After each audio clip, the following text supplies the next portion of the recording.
I hope வந்து கண்டிப்பாக நீங்கள் எல்லோரும் ஓட் போடுவீங்கன்னு. நான் வீட்டில் இருக்கேன்.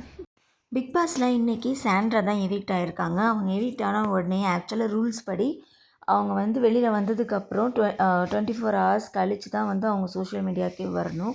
ஆனால் இவங்க வந்து உடனேயே சோஷியல் மீடியாவில் லைவ்லையே வந்து நான் எவிக்ட் ஆகிட்டேன், அவங்களுக்கே தெரியும் இன்றைக்கி வந்து என்னது ப்ரோமோவில் வரப்போகுதுன்னு சொல்லிட்டு இன்றைக்கி உங்களுக்கே தெரியும், நான் இப்போ வீட்டில் தான் இருக்கேங்கிற மாதிரி ஓப்பன் ஸ்டேட்மெண்ட்டாக ஒரு லைவில் வந்து சொல்லியிருக்காங்க.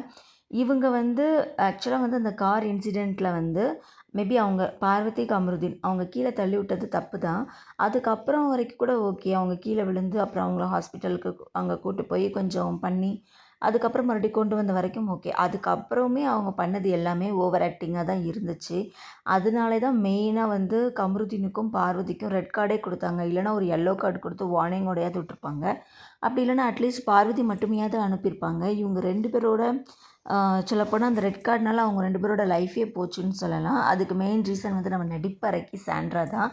இவங்க உள்ளே இருக்கும்போது என்னென்னலாமோ பண்ணாங்க. இப்போ வெளியிலேருந்து உள்ளே வந்த கண்டஸ்டன்ட்ஸ் எல்லாருமே அவங்க பண்ணது எல்லாத்தையுமே எக்ஸ்போஸ் பண்ணதுக்கப்புறம் அதிலேருந்து அவங்களால எப்படி அதை சொல்லி சமாளித்து வெளியில் வரலன்னு சொல்லியே தெரில.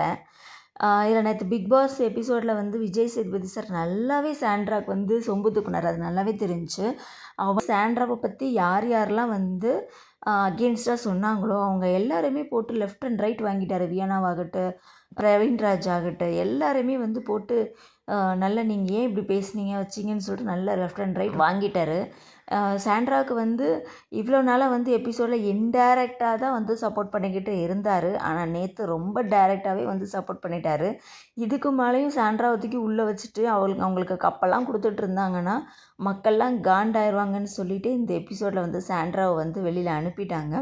இப்போ இருக்கிற கண்டஸ்டன்ட்ஸ் மொத்தம் 5 பேர் இருக்காங்க டாப் 5 ஃபைனலிஸ்ட்டாக. இப்போ நெக்ஸ்ட் வீக்கில் வந்து மிட் வீக்கில் வந்து யாராவது ஒருத்தவங்க இந்த செலிப்ரேஷன் மாதிரி வந்து அப்படி கூப்பிட்டு போவாங்க. என்னோடய அசம்ஷன் படி டாப் 3ல் திவ்யா, சபரி, அரோரா இவங்க 3 பேர் வருவாங்கன்னு நான் நினைக்கிறேன். இதில் வந்து டாப் 2ல் வந்து திவ்யா அண்ட் சபரி வருவாங்க. அஃப்கோர்ஸ் கப் ஜெயிக்கிறது வந்து திவ்யாவாக தான் இருக்கும். கானா வினோத் அந்த ஒரு டிசிஷன் எடுக்காமல் இருந்திருந்தாருன்னா அவர் தான் டாப் 2ல் வந்திருப்பார். அவர் தான் கப்பும் அடிச்சிருந்துருப்பார்.